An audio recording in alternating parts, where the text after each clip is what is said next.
야고보는 계속해서 남을 판단하지 말라고 말씀하고 있습니다.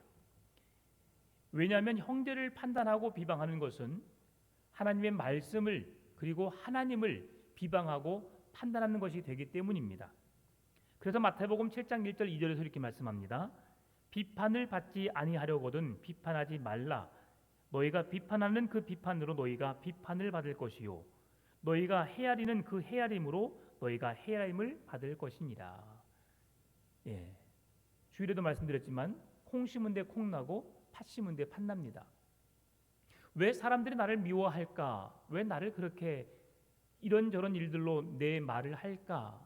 여러분, 내가 하기 때문입니다. 내가 심은 대로 거두는 것이 자연의 법칙이고요.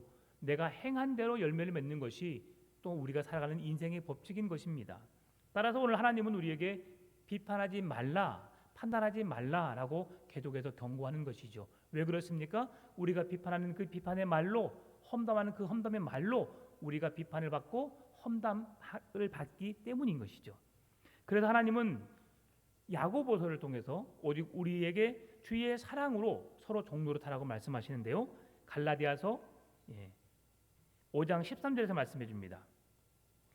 형제들아 너희가 자유를 위하여 부르심을 입었으나 그러나 그 자유로 육체의 기회를 삼지 말고 오직 사랑으로 서로 종노릇하라 라고 말씀합니다. 형제들아 너희가 자유를 위하여 부르심을 입었으나 그러나 그 자유로 육체의 기회를 삼지 말고 오직 사랑으로 서로 종노릇하라 라고 말씀하는 거죠. 제가 조금 전에 야고보라고 말했는가요? 실수입니다. 야고보서가 야고보가 맞죠? 제가 오늘 정신이 없는 것 같습니다. 그런데 15절 16절 말씀 보게 되면 만일 서로 물고 물으면 피차 멸망할까 조심하라. 내가 이르노니 너희는 성령을 따라 행하라. 그리하면 육체의 욕심을 이루지 아니하리라라고 말씀합니다. 우리가 어떻게 살아야 할지를 말씀해 주는데요. 우리가 서로 비판하고 비방하지 말라. 그리고 육체의 소욕을 따라 살지 말라. 그러면서 우리에게 무엇을 따라 살라고 말씀하십니까? 성령을 따라 살라고 말씀합니다. 성령을 따라 살아갈 때에 오늘 우리의 삶이 서로 비방하고 판단하는 삶이 아니라 하나님의 말씀을 통해서 하나님이 기뻐하시는 삶을 살아낼 수 있다는 것이죠. 오늘 우리가 누구의 말을 듣느냐는 매우 중요합니다. 좋은 선생님의 가르침을 받으면 좋은 제자가 되어서 그가 가진 재능을 통해서 많은 일들을 행할 수 있습니다. 사기꾼의 말을 들으면 사기꾼의 행위를 통해서 우리는 감옥에 갈 수밖에 없는 것이죠. 여러분, 오늘 우리가 누구의 말을 듣기를 원합니까? 세상의 지식의 말입니까? 아니면 하나님의 말씀입니까? 하나님의 말씀, 성령을 쫓아 행하게 되면 하나님이 우리의 삶을 지키시고 보존하고 인도해 주실 줄 믿습니다. 그러나 세상의 지식을 따르면 세상의 지식이, 세상의 방법이 우리에게 당장은 유익해 보이고 좋아 보이지만 결국 그 길은 멸망이라는 사실을 여러분 기억하셨으면 좋겠습니다. 그래서 오늘 본문의 11절 말씀은 말씀합니다. 형제들아 서로 비방하지 말라. 형제를 비방하는 자나 형제를 판단하는 자는 곧 율법을 비방하고 율법을 판단하는 것이라. 내가 만일 율법을 판단하면 율법의 준행자가 아니요 재판관이로다라고 말씀합니다. 무슨 말씀입니까? 이 말씀은 이제 서로 형제를 비판하고 판단하는 것은 무엇을 말하느냐? 율법을 판단하는 죄를 저지르는데요.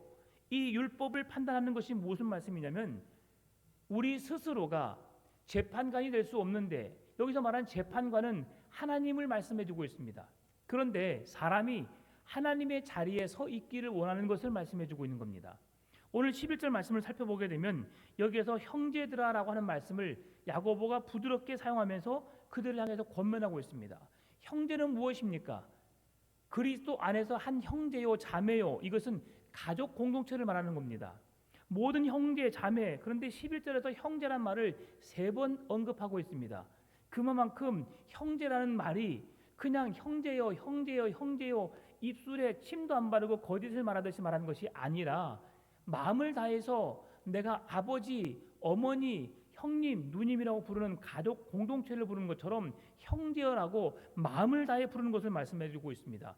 그러면서 그 사랑하는 형제를 비판하거나 그 형제를 판단하는 백성은 온전한 하나님의 백성이 될 수 없음을 이야기하는 겁니다.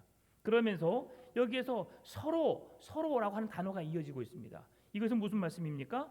우리 모두가 한 공동체, 같은 구성원의 한 가족임을 성경은 증명해 주는 겁니다. 그래서 형제를 비판하고 판단하는 것은 우리가 하나님의 말씀을 판단하고 그 말씀을 우리가 판단하는 것이 되기 때문에 죄를 행하는 것이라고 이해할 수 있을 것입니다. 그래서 레위기 19장 17절 18절에는 너는 내 형제를 마음으로 미워하지 말며 내 이웃을 반드시 견책하라. 그러면 내가 그에 대하여 죄를 담당하지 아니하리라.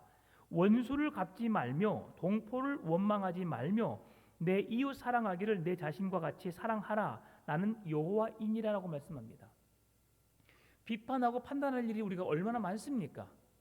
우리는 순간순간 살면서 또 다른 상황이 전개되면 될수록 이 사람 만나고 저 사람 만나고 사람을 만나면 만날수록 항상 우리의 삶 속에 비판하고 판단하는 것이 그냥 나도 모르게 나타나게 됩니다.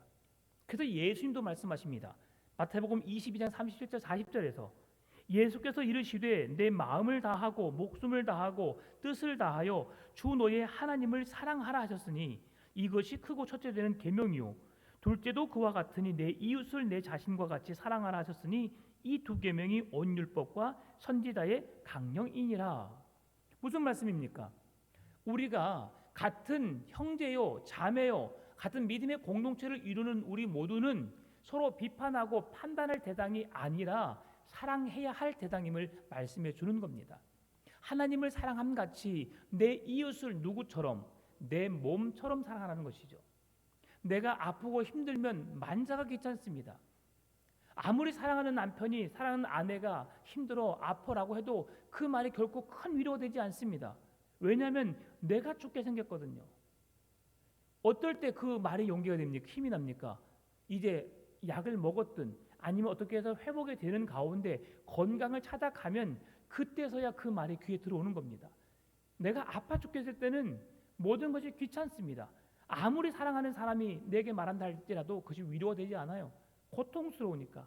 그런데 오늘 하나님은 그러한 지체들에게 내가 아파서가 아니라 아프든지 아프지 않든지 그 모두가 한 공동체임을 기억하면서 그를 비판하고 판단하지 말 것을 말씀해 주면서 어떻게 하라고요? 서로 사랑할 것을 말씀해 주고 있다는 것이죠. 다시 오늘 본문의 11절 말씀을 돌아가서 보게 되면 율법을 판단하는 자는 율법을 준행하는 자가 아닙니다. 율법을 판단하는 것은 율법을 지키는 자가 아니라 율법을 시행하는 자를 말하고 있는 것이죠. 그를 재판관이라고 말합니다. 그런데 재판관은 누구라고 말씀드렸습니까? 하나님이라고 말씀합니다. 그러니까 비판하기 좋아하고 판단하기 좋아하는 사람들은 율법을 지키기 위한 하나님의 계명을 지켜내기 위한 사람이 아니라 율법을 명하신 하나님의 자리에서 모든 사람을 비판하고 판단하고 평가여서 하나님 서 있는 그 자리에 내가 하나님이기를 원하고 있다는 것이죠. 여러분, 이런 사람 보고 네 가지가 없다고 말합니다. 우리가 우리의 신분 속에서 내가 서야 할 자리가 있는 것이죠. 저는 신약 성경에서 예수님께서 높은 자리에 앉지 말라고 하는 말씀을 참 저는 심도 있게 깊이 묵상하면서 그 말씀을 많이 새깁니다. 어디를 가게 되면 목사라는 신분 속에서 목사님 오셨어요. 여기 앉으세요라고 할 때가 있습니다. 그러면요, 제가 상황을 보고 그 자리에 앉아야 돼요. 예, 그렇습니까? 라고 앉아 있다 보면 저보다 한참 선배 목사님들 오시잖아요. 그러면 저는 계속 밀려나게 되어 있어요. 처음에는 그분들이 저를 맞이해 줬지만 나중에 보게 되면 끝자리에 갈 수밖에 없습니다. 그러지요. 그럼 어떻게 해야 되면 눈치껏 환영해 주면 감사합니다. 네, 고맙습니다 하고 어디로 가 있어야 돼요? 저 끝에 가 있으면 돼요. 근데 만약에 제가 끝에 가 있는데 이제 다 찼어요, 사람들이. 근데 앞에 자리가 비어 있어. 그럼 어떻게 합니까? 다시 저에게 찾아오지요. 왜 목사님 여기 계십니까? 이리 오세요. 라고 올라갑니다. 여러분, 내가 높아지려고 하는 자는 낮아질 수밖에 없고 낮아지는 자는 하나님께서 높이신다 말씀하시거든요. 오늘 우리의 신분이 그러해야 합니다. 그런데 이들이 지금 무슨 말씀하고 뭐를 말하고 있는 거예요? 자기들이 낮아져야 하고 하나님의 계명을 들어야 함에도 불구하고 그들이 하나님의 자리에서 재판관의 자리에 앉아 있음을 말씀해 주는 겁니다. 얼마나 교만합니까? 차분한 어리석음을 우리에게 보여주는 것이죠. 그래서 성경은 우리에게 한 마음을 품고 서로 겸손하게 서로 섬기며 서로 존중하고 비판하고 판단하는 자가 아니라 존중하고 사랑해 줘야 할 대상이라고 성경은 말씀해 주고 있는 겁니다. 오늘 12절에서도 말씀합니다. 입법자와 재판관은 오직 한 분이시니 능히 구원하기도 하시며 멸하기도 하시느니라. 너는 누구이기에 이웃을 판단하느냐? 이웃을 판단하는 자는 누구만 할 수 있는 행위라고 말씀하고 계세요? 하나님만 할 수 있는 행위라고 말씀하는 겁니다. 우리를 판단하고 우리를 비판하고 우리를 업신여기고 하는 모든 일들 하나님의 권위임을 말씀해 주고 있는 거예요. 하나님 외에는 그 누구도 비판해야 할 대상이 되지 못하고 있는 겁니다. 여러분, 내가 누구에게 비판을 받습니까? 우리는 하나님이 보시기에 모두 다 존귀한 자들입니다. 눈에 넣어도 아프지 않을 만큼 귀한 자녀들입니다. 만약 여러분의 자녀를 누군가가 비판한다 생각해 보십시다. 조금 공부를 못하면 어떻습니까? 조금 운동을 못하면 어떻습니까? 다른 사람에 비해서 직업이 좀 더 못하면 어떻습니까? 내가 보기에는 너무 사랑스럽고 너무 귀한 자녀입니다. 그런데 옆집 아줌마가 옆집 사람이 내 자녀를 뭐라고 말하면 여러분 기분 좋습니까? 당신이 뭔데 내 아들 가지고 내 딸 가지고 뭐라고 해? 여러분 그러잖아요. 똑같은 상황입니다. 제가 월요일 아침이면 축구를 합니다. 축구를 하는데 제가 축구를 잘하게 생겼습니까? 못하게 생겼습니까? 몸을 보십시오. 당연히 못하지요. 뛰지를 못합니다.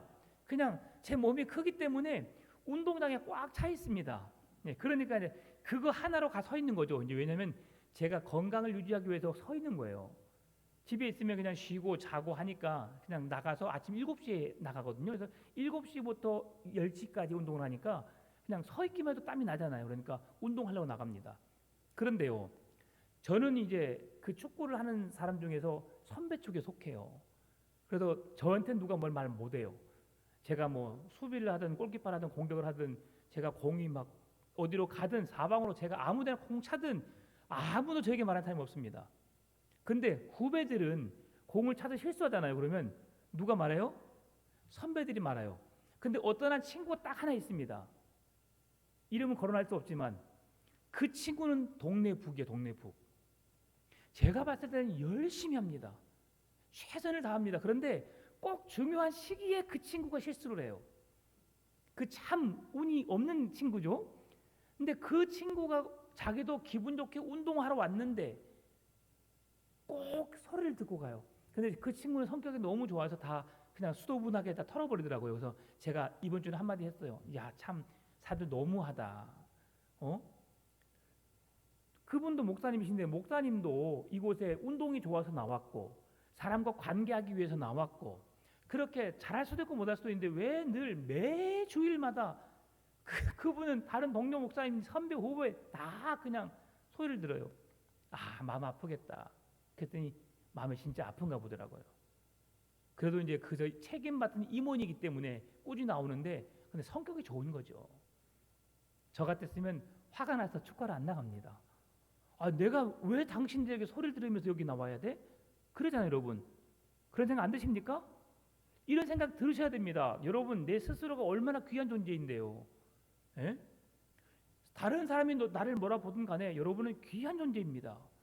누구에게든 사랑받을 수 있는 자격이 있는 자들이고요. 하나님이 귀하게 여기신 자들이거든요. 근데 나를 누가 감히 욕을 해요? 나를 누가 비판합니까? 안 되는 겁니다.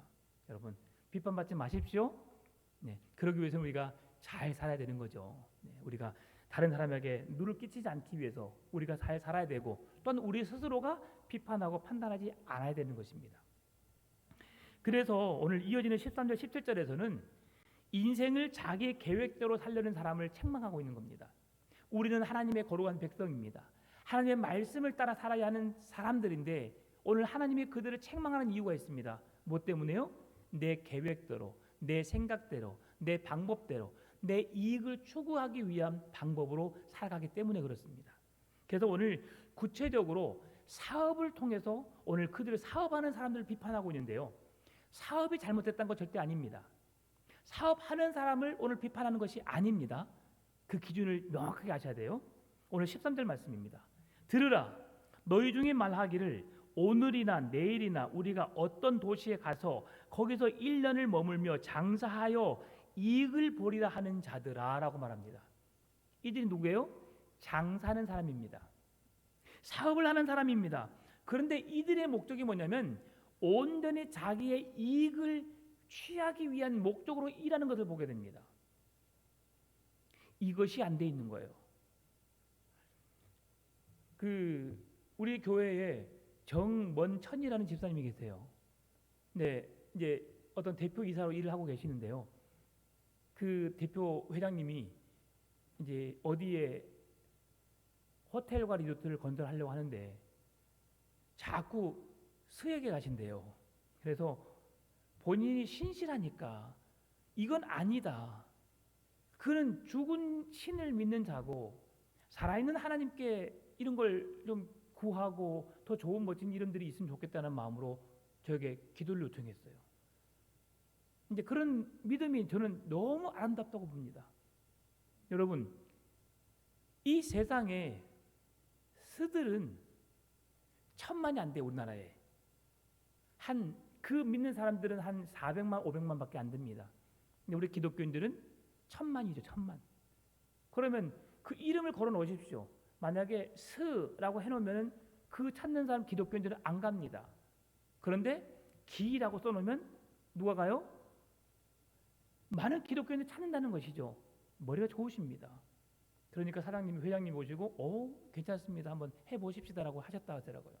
여러분 그 집사님이 원하시는 대로 그런 선한 이름이 되어지기를 여러분 기도해 주시기 바랍니다. 근데 그런 것이 하나님이 원하시는 거예요. 나의 이익을 위해서 뭔가를 내가 하려는 욕심을 채우기 위함으로 행하는 자들을 지금 주님이 책망하고 계시는 겁니다. 그런데 하나님의 이름으로 하나님의 뜻을 이루기 위한 모습으로 서 있는 것은 하나님이 기뻐하신다는 것이죠. 그래서 우리가 삶을 사는 동안에 잊어서는 안 될 게 있습니다. 잠언 16장 19절 말씀인데요. 16장 9절 말씀인데요. 사람이 마음으로 자기의 길을 계획할지라도 그 걸음을 인도하시는 이가 누구시라고요? 여호와이시니라. 내 삶도, 내 가정도, 자녀들의 모든 인생도, 내가 경영하는 사업도, 직장도 하나님의 손에 달려 있습니다. 하나님이 내게 복을 주시면 내가 복을 받는 것이고요. 하나님이 나를 축복하시면 내가 축복을 받는 겁니다. 오늘 여러분이 신실함으로 일하시면 여러분을 통해서 그 사업이, 직장이 복을 받게 하십니다. 여러분의 주님의 축복의 통로로 쓰임받게 되기를 바랍니다. 여러분의 자녀가 있는 그곳에서, 그 직장에서 선한 능력을 통해서, 그들의 가진 재능을 통해서 모든 이들에게 능력받고 인정받는 삶이 되시기를 바랍니다. 또 감사한 것은 우리 이경민 집사님이 승진해서 비록 무주로 가긴 했지만 선한 영향력을 끼치는 겁니다. 여러분. 자녀들이 승진한다는 것, 우리 정만호 집사님 장학사 돼서 그거 딱 가서 하시는 것, 이제 교육감도 나오시고, 여러분 그렇게 기도하십시오. 그렇게 되시기 전에 주님을 좀 찾기를 더 기도해 주시고요. 하셔야 됩니다.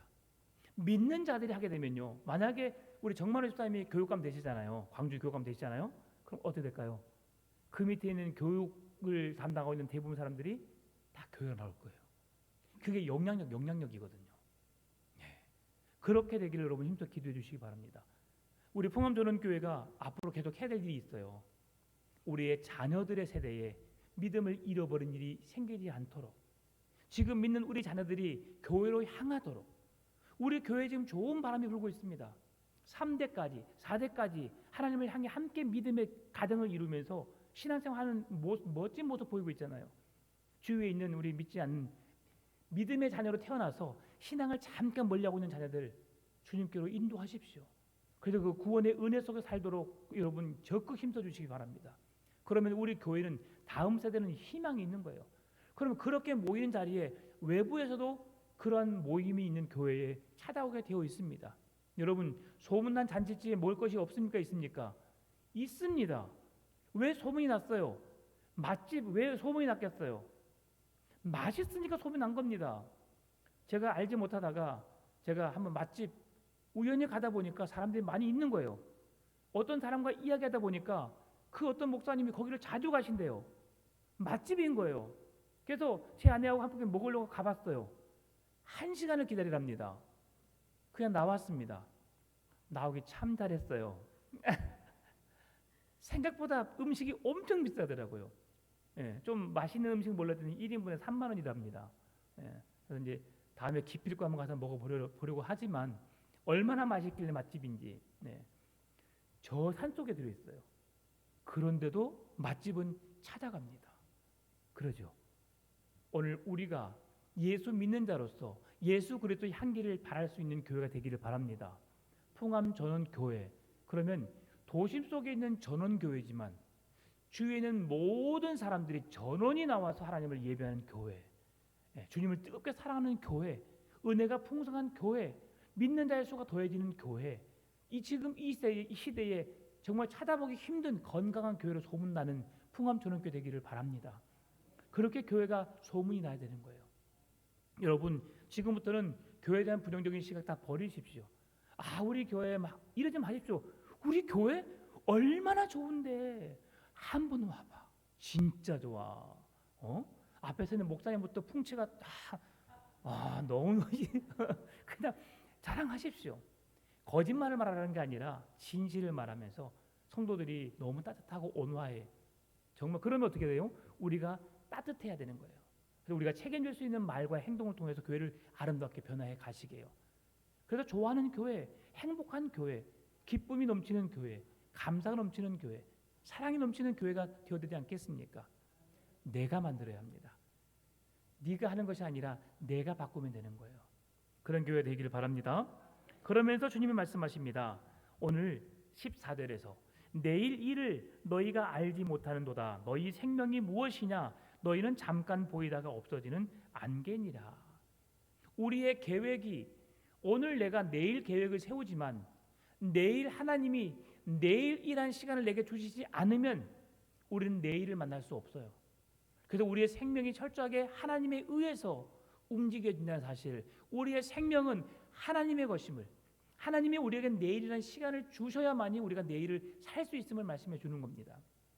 따라서 오늘 우리는 잠언 27장 1절에서 너는 내일 일을 자랑하지 말라. 하루 동안에 무슨 일이 일어날는지 내가 알 수 없음이니라. 그래서 오늘 우리는 오늘 내게 주어진 시간들, 내게 주어진 하루의 시간에 최선의 삶을 살아야 되는 거예요. 잠자리에 들기 전까지 내가 후회함이 없는 시간, 부끄럽지 않은 삶을 살아내야 하는 것이죠. 그래야지 내일을 맞이할 때도 우리는 내일이 부끄럽지 않은 거예요. 내일 잘 살면 되면 되지 뭐. 내일 잘하면 되지. 그러면 오늘은 뭡니까? 오늘 주님이 나를 부르시면 나는 잘 못 사는 것이 됩니다. 그래서 오늘 우리에게 중요한 것은 오늘입니다. 지금입니다. 지금 주님 앞에 우리의 믿음을 보여야 할 때입니다. 여러분, 비가 오더라도 눈보라가 치더라도 주님의 은혜를 사모하는 여러분 되시기를 바랍니다. 제가 얼마나 믿음이 약하냐면요, 월요일 저녁에 비가 억수로 왔어요. 막 천둥번개 치고 얼마나 막 우리 지붕이 막 두두두두두두두 막 소리가 너무 커가지고 지붕이 뚫리는 줄 알았어요. 그래서 어떤 믿음 없는 생각을 했냐면, 내일 아침에 새벽에 성도들 나오려면 힘들겠다. 이 비 맞고 버스 차를 기다리는 것도 하고 또 운전할 때 앞이 안 보이면 사고에 큰 위험이 있을 것인데 새벽 기도를 취소할까 생각했어요. 근데 제가 드는 생각이 뭐냐면, 지금은 이렇지만 내일 새벽은 괜찮을 거야라는 생각이 한순간 딱 확 드는 거예요. 왜 네가 벌써 내일의 새벽을 걱정하느냐. 이 말씀을 묵상하면서 그런 생각을 주신 거죠. 그렇구나. 그랬더니 다음날 새벽에 괜찮더라고요. 그래서 새벽에 올 때 괜찮았고 끝나고 나갈 때 좀 이제 비가 오더라고요. 그래서 주님이 참 감사하다. 성도들이 하나님을 예배하게 하시게끔 준비하셨구나. 혹 여러분, 제가 말하지 않아도 여기는 지금 새벽 기도의 용사들이시니까 새벽에 만약에 비가 억수같이 옵니다. 그럼 박 장로님 운전하지 마시고 그냥 전화를 돌리세요. 제가 말하지 않아도 오늘은 새벽은 가정에서 예배 드리십시다. 안전이 중요합니다. 아셨죠? 예배 한 번 나오다가 천국에 빨리 가실 수 있어요. 그러니까 그 한 번 안 드리는 거 괜찮습니다. 안전을 도모하시고 비가 장대비 같이 올 때는 그냥 집에서 그냥 주님을 묵상하시고 밴드를 통해서 아니면 개인적으로 묵상하셔도 괜찮습니다. 하루 안 나온다고 하나님이 우리를 실망할 것이 아니라 그 자리에서 하나님을 바라보는 믿음을 주님이 귀하게 여기십니다. 그러시니까 그렇게 여기시고 하나님 앞에 귀하게 서시길 바랍니다. 하나님은 우리의 인생을 이야기합니다. 어떻게 인생 말씀하셨냐면 오늘 본문에서도 잠깐 보이다가 없어지는 안개와 같은 인생이다. 그리고 욥기 14장 2절에서는 꽃과 같이 지나가며 자라나서 시들며 그림자같이 지나간다. 시편 39편 5절은 한 뼘 길이만큼 짧은 것이 우리의 인생이다. 베드로전서 1장 24절은 풀과 같다라고 말합니다. 여러분, 우리의 인생은 무한한 인생이 아닙니다. 유한합니다. 사람의 연수가 강건하면 이 연수가 70이요 강건하면 80이라고 했습니다. 오늘 우리 최규준 장로님 기도하시는 너무 은혜가 됐습니다. 우리 조영장 장로님, 우리 이삼래 권사님 하면 여러분 어떤 것이 떠오르신가요? 그들이 뭐 10년 동안 교사를 했어. 아닙니다. 지그시 가장 교회 연장자로서 신앙의 모범과 같은 삶을 살아내셨잖아요. 비가 오든 눈이 오든 화순에서 그 풍파를 헤치고 교회를 오셨잖아요. 예배에서 앉아있는 그 자체가 은혜가 되었었잖아요. 여러분, 그것이 기적이었습니다. 그분들 할 수 있는 최선이었습니다. 그러니 우리가 그 모습을 보고 너무 아름답게 우리가 마음으로 느끼는 것이잖아요. 여러분, 오늘 교회를 위해서 내가 뭔가를 막 열심히 해서 그것이 하나님 앞에 귀하게 여기시는 것이 아닙니다. 선하게 신실하게 믿음으로 이 자리에 앉아있는 것 자체도 은혜라는 사실을 기억하십시오. 내가 나이 들어서 뭐해? 아닙니다. 앉아있는 것이 은혜이고요. 또 힘이 되고 또 내가 재능이 있으면 그 귀한 재능을 가지고 여러 분야에서 섬기시면 되는 거예요. 힘이 될 때까지 아니면 기도 자리에서 기도하시면 되는 겁니다. 왜요? 우리는 판단하지 말아야 하기 때문에 내가 주님의 기쁨이 된다 생각했을 때 그 일을 기쁨으로 감당하면 되는 겁니다. 오늘 15절 말씀 보겠습니다. 너희가 도리어 말하기를 주의 뜻이면 우리가 살기도 하고 이것이나 저것을 하리라 할 것이거늘 이라고 말하죠. 오늘 내가 하루를 살아가는 데 있어서 그 모든 것이 주의 뜻이라면 우리가 그 일들을 행할 수 있다라는 믿음을 가지고 설하는 것이죠. 주님의 뜻이라면 오늘도 일할 수 있고 내일 세운 계획도 이룰 수 있음을 성경은 말씀해 주는 것입니다. 그래서 예수님께서 좋은 믿음의 본을 보여주셨어요.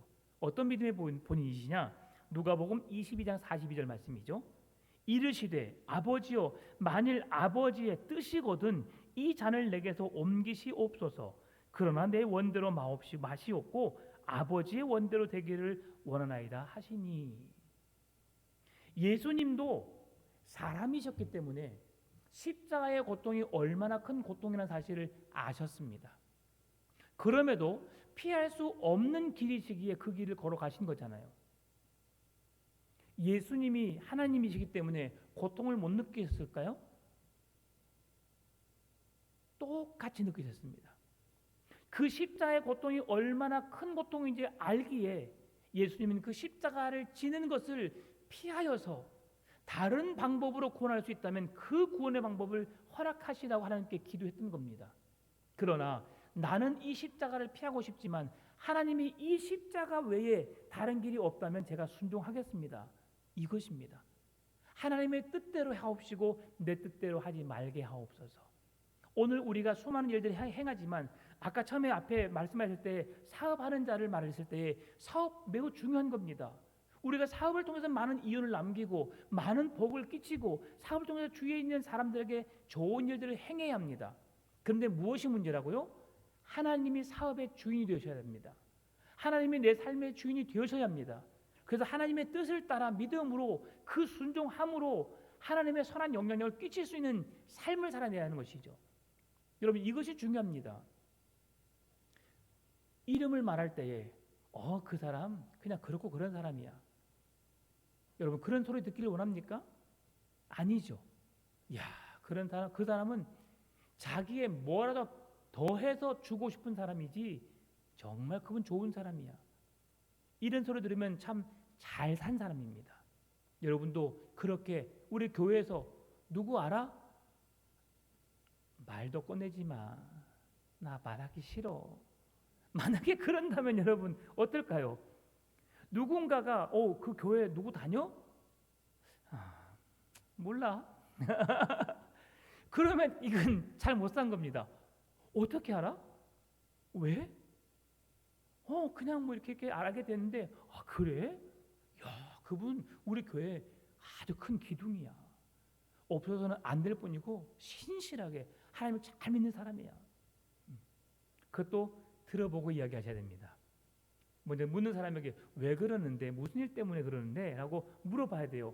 내가 아는 선입견을 말했다가 그분이 만약에 사기를 치거나 어떤 잘못된 삶을 살고 있는데 그렇게 칭찬하면은 그래서 기독교인들이 욕을 얻어먹게 되는 거거든요. 그래서 지혜롭게 말을 해야 되는 거예요.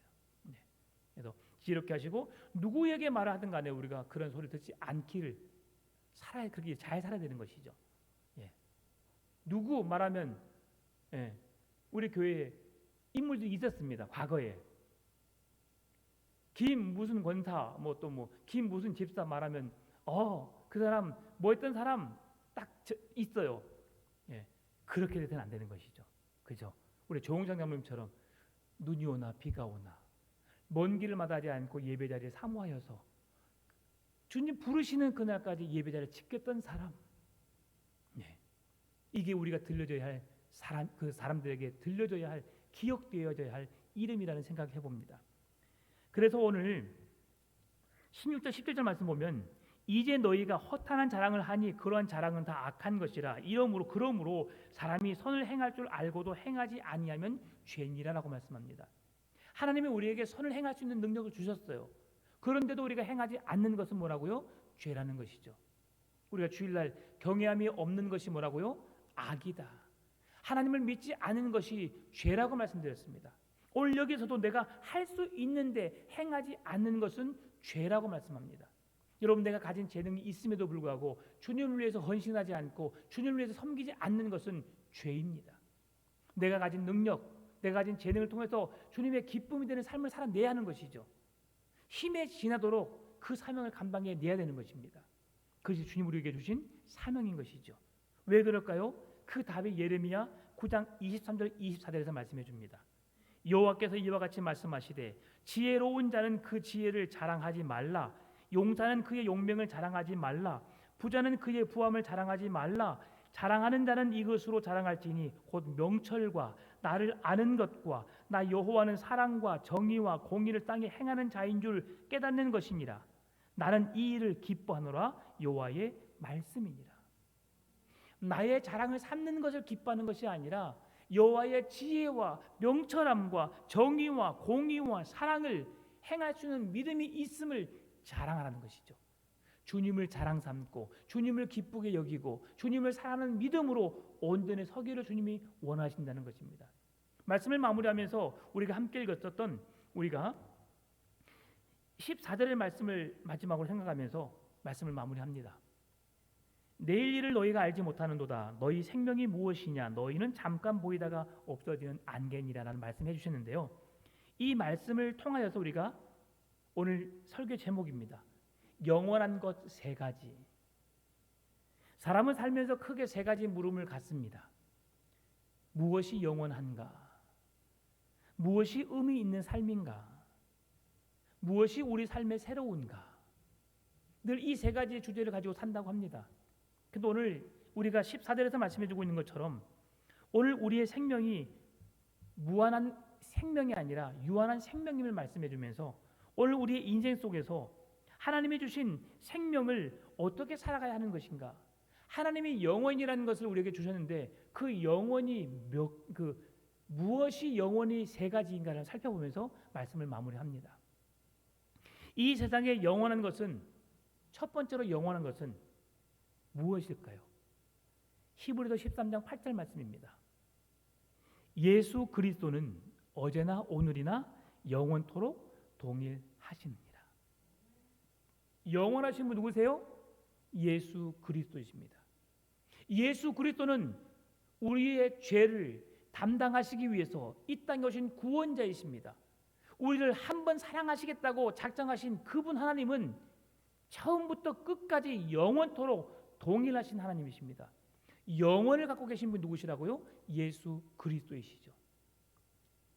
시간이 흐르고 세월이 흘러도 인생이 다 지나가도 우리의 인생에는 한계가 있습니다. 끝이 있습니다. 그러나 예수 그리스도는 영원토록 동일하신 하나님이신 줄 믿으시기 바랍니다. 두 번째로 예수 그리스도 외에 영원한 것이 있습니다. 마태복음 24장 35절 말씀입니다. 천지는 없어질지언정 내 말은 없어지지 아니하리라. 첫 번째로 영원한 것은 예수 그리스도이시고요. 두 번째는 그의 말씀입니다. 하나님의 말씀은 영원합니다. 우리의 모든 인생을 영원하신 말씀이 리드에 가십니다. 천지는 없어지겠으나 여호와의 말씀은 영원하리라. 여러분, 태초부터 지금까지 여호와의 말씀은 영원히 보존되었습니다. 새신자 교육을 받는 분들에게 늘 말씀합니다. 성경에 원본이 있을까요, 없을까요? 있어요, 없어요? 있지요. 네. 근데 어떻게 할까요? 없습니다. 예. 그럼 왜 우리는 성경을 믿을까? 그 성경을 우리가 그래서 깊이 아는 거죠. 성경에 여러 가지 사본들이 나와 있어요. 사본들이. 사해 사본, 쿰람 사본, 무슨 사본들이 여러 가지 사본들이 있습니다. 그 사본들이 만 몇 점이 그런 발견이 됐어요. 근데 그 사본들을 보게 되니까 그 사본들이 지금 오늘 우리가 보고 있는 성경과 동일한 것이죠. 이게 바로 사본의 법칙입니다. 이 세상의 사본들은 시간이 지나면 지날수록 바뀌어집니다. 그 한 예로 춘향전, 진짜 춘향전의 제목이 맞을까요? 춘향전은 패러디돼서 그 방자전, 향단전, 이도령전, 변사또전 많은 것이 있습니다. 그러면 그 내용이 같은 주제를 다룬다면 방자전, 향단전, 변학도전, 변사또전 다 그렇게 있겠지만 동일한 주제를 같이 이야기해야 되잖아요. 근데 그 사본들은 방자전은 누가 주인공이에요? 방자가 주인공이에요. 춘향전에는 춘향이가, 이도령에는 이도령이가, 변사또는 변사또가. 변사또 맞죠? 네. 그렇게 자기들의 주제로 그 전체적인 스토리를 바꿔가는 겁니다. 그러면 그 내용은 전체적으로 다 틀려요. 근데 성경의 사본은 몇천 점이 있지만 동일한 거죠. 왜 원본이 사라졌느냐? 원본은 당시에 기독교에 박해가 있었습니다. 성경을 읽지 못하겠습니다. 그래서 성경을 읽는 자들은 죽여버렸어요. 사형에 처했어요. 그러니까 랍비들이 그 당시에 성경을 지키고 보존하던 사람들이 어떻게 했냐면 성경을 지식 있는 사람들, 잘 애울 수 있는 사람들에게 성경을 암송하게 했습니다. 우리 교회 성도들 잘 암송하시잖아요. 다시 한번 그 성경 말씀 다시 한번 하라면 하실 수 있으시겠습니까? 잊어버렸죠. 그래요. 이 우리의 사람의 머리는 제한되어 있어요. 그래서 한 달 동안 내가 계속 암송하면 암송 기억할 수 있지만 지나면 가물가물해져요. 그래서 성경을 보면 죽인다고 하니까 사람들에게 성경을 다 암송하게 했어요. 수많은 사람들에게 구약의 성경을. 그래서 그들이 한 권에 한 사람을 암기하라고 하면 한 사람이 잊어버리면 훼손돼 버리겠죠. 이게 여러 사람을 암송하게 한 거예요. 한 권마다. 그렇게 해서 지켜냈는데 사람의 머리는 제한되어 있잖아요. 그래서 그것을 기억난 대로 그대로 다 쓰게 한 겁니다. 여러 사람이 기억했던 것을 똑같이 기억내서 쓰라고 하는 것이죠. 그것이 사본이에요. 그런데 그 사본을 봤더니 어때요? 달라요? 같아요? 같아요. 이것이 기독교의 사본의 법칙인 것이죠. 세상의 사본들은 변질됩니다. 우리의 말도 그러잖아요. 오늘 장례식 갔다 오시면서 오늘 우리 장례 갔다 왔어. 몇 명 갔다 왔어요? 저 포함 24명 갔다 왔어요. 근데 이제 내일 이야기하면 한 30명 가까이 갔다 왔대. 우리 엄청 갔다 왔는데 이게 불안할 수 있어. 그렇죠? 10년이면 강산이 변한다는 것이 바로 그것입니다. 그런데 성경은 진리는 변함이 없어요. 하나님의 말씀은 태초부터 지금까지 변함이 없는 진리의 말씀인 줄 믿으시기 바랍니다. 세 번째로 영원한 것이 있습니다. 그것은 요한일서 2장 17절입니다. 이 세상도 이 정욕도 지나가되 오직 하나님의 뜻을 행하는 자는 영원히 거하느니라. 하나님의 뜻을 행하는 자가 누구입니까? 오늘 저와 여러분을 향해서 말씀하시는 겁니다. 예수 그리스도 영원하고 말씀도 영원하고 오늘 그리스도인들도 영원함을 말씀해 주는 것이죠. 예수 그리스도와 함께 있을 때 우리는 영원한 생명에 동참하게 되는 것이고요. 그러나 예수 그리스도를 알지 못한 자들은 영원한 심판, 영원한 지옥불에 들어갈 수밖에 없는 것입니다. 그래서 사도 바울은 고린도전서 15장 58절에서 말씀합니다. 그러므로 내 사랑하는 형제들아, 견실하며 흔들리지 말고 항상 주의 일에 더욱 힘쓰는 자들이 되라. 이는 너희 수고가 주 안에서 헛되지 않는 줄 알미니라. 아멘. 우리의 인생은 그리 길지 않습니다. 우리 조장로님을 보고도 알 수 있죠. 저는 100세까지 건강하게 사실 줄 알았어요. 근데 참 아프게 95세까지 가셨어요. 그러면서도 몇 성도님들이 그렇게 말씀하시더라고요. 그래도 조장로님은 9988-234 사셨다고. 무슨 말씀인지 알죠? 99세까지 팔팔하게 살다가 2, 3일 아프고 폼이 안 계신 거죠. 3개월 정도 힘드셨어요. 근데 아프신 것은 한 달 반 정도 되십니다. 거의 식사를 못 하시고 누워 계셨던 그 시간은 그 정도 됐지만 자식들에게도 오매 들어보니까요, 건강검진 한 번도 안 받으셨대요. 평생을 그렇게 건강하셨어요. 한번 받아볼까 했다가 받으셨는지 안 받으셨는지 모르고 지금 가신 거예요. 그렇게 건강하셨어요. 우리도 그런 인생을 살 수 있도록 여러분 기도하십시다. 갑작스럽게 아파서 병원 실려가고 응급실 가고 자식들도 힘들더라고요. 그렇죠.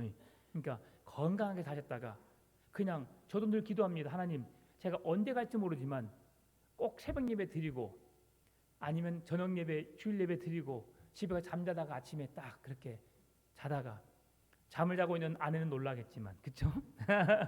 근데 그게 가장 좋은 죽음인 것 같아요. 막 고통스럽고 치매 걸리고 막 그런 고통스럽게 하면 얼마나 힘들겠습니까, 여러분? 그런 죽음을 위해서도 기도하십시오. 하나님 들으시고 그렇게 이루어 주실 것입니다. 그렇게 하나님 영원하신 하나님의 사랑을 힘입고 예수 그리스도를 의지하고 말씀을 붙들고 오늘 우리의 영원한 생명을 위해서 믿음을 놓지 않고 서로 비판하고 판단하는 어리석은 인생이 아니라 사랑함으로 아름다운 교회 공동체를 세워가는 우리 풍암 전원교회 되시기를 주님의 이름으로 축원합니다.